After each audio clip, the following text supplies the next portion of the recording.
Kemajuan teknologi, komunikasi, dan informasi berhasil memunculkan tren baru di industri media. Di Indonesia sendiri, jumlah stasiun televisi adalah sebanyak 701, 1.274 stasiun radio, dan 1.774 media cetak. Dari banyaknya jumlah perusahaan pers tersebut, terpantau hanya dimiliki oleh 12 orang saja. Para pemilik media tersebut menggabungkan beberapa perusahaan media menjadi satu. Hal tersebut dilakukan untuk menjaga eksistensi perkembangan media dan mengembangkan bisnisnya agar lebih maju lagi. Namun, apakah perkembangan bisnis ini tidak terlepas dari unsur ekonomi, politik, dan media? Kepemilikan media tentunya tidak terlepas dari kepentingan pemiliknya.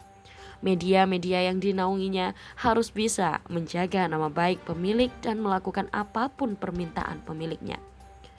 Apa maksud dari semua ini? Maksudnya adalah media atau bawahan atau para jurnalis harus mampu melakukan suatu pemberitaan yang mendatangkan keuntungan bagi para pemiliknya. Contohnya, ketika terjadi lumpur lapindo di Sidoarjo, TV One tidak pernah berani menyiarkan apapun mengenai insiden ini. Dikarenakan saat itu Abu Rizal Bakri yang juga pemilik TV One turut bertanggung jawab atas insiden tersebut.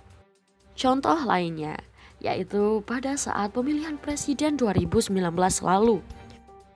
Metro TV mendapatkan banyak sekali kecaman dari masyarakat. Hal ini karena masyarakat menilai berita-berita yang ditayangkan di Metro TV pada saat ini sangat condong kepada Pak Jokowi dan Ma'ruf Amin. Dikarenakan pemiliknya yaitu Surya Paloh juga merupakan ketua umum dari Partai Nasdem, di mana Partai Nasdem merupakan bagian dari koalisi kemenangan Jokowi Ma'ruf. Sebagai jurnalis yang bekerja di Metro TV, pastilah mereka akan memberitahukan berita-berita yang positif mengenai Jokowi dan Ma'ruf Amin. Hal inilah yang disebut dengan konglomerasi media. Karena jika Jokowi Ma'ruf Amin menang, maka pemilik dari Metro TV, Surya Paloh, juga akan sangat diuntungkan. Lantas, apa hubungannya kepemilikan media pers terhadap opini atau cara pandang masyarakat? Tentu saja kedua hal ini sangat berhubungan. Apapun yang diberitakan, dipublikasikan, dan ditayangkan di televisi dapat dijangkau oleh banyak orang. Belum lagi jika pemberitaan dilakukan secara terus-menerus dan berulang-ulang. Otak, pendapat, cara pandang masyarakat yang akan mengikuti apa yang mereka tonton sehari-hari.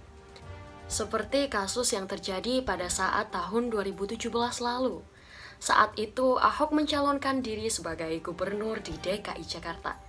Akan tetapi, selama proses pemilihan berlangsung, sempat terjadi beberapa kontroversi. Di antaranya adalah Ahok yang berkata bahwa masyarakat telah dibohongi dengan adanya Quran Surat Al-Ma'idah ayat 51.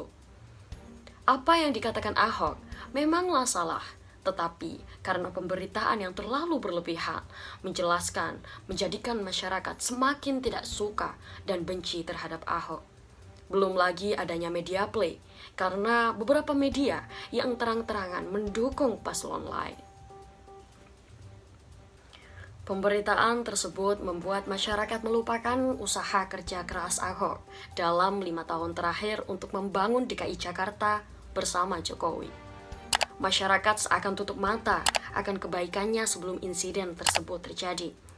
Kasus ini mendapatkan banyak perhatian, sehingga Ahok menjadi banyak sekali diperbincangkan, sekaligus ujaran kebencian dan berakhir dipenjarakannya beliau. Dengan adanya kepemilikan media ini dan kesadaran para pemilik media bahwa apa yang mereka beritakan akan menjadi konsumsi masyarakat, sangat diharapkan untuk tidak mencampur adukan kepentingan pribadi mereka dengan isi pemberitaan. Hal ini agar dapat mencerminkan apa-apa yang ada dalam kode etik jurnalistik, yaitu memberitakan fakta-fakta yang jujur, aktual, netral, dan objektif.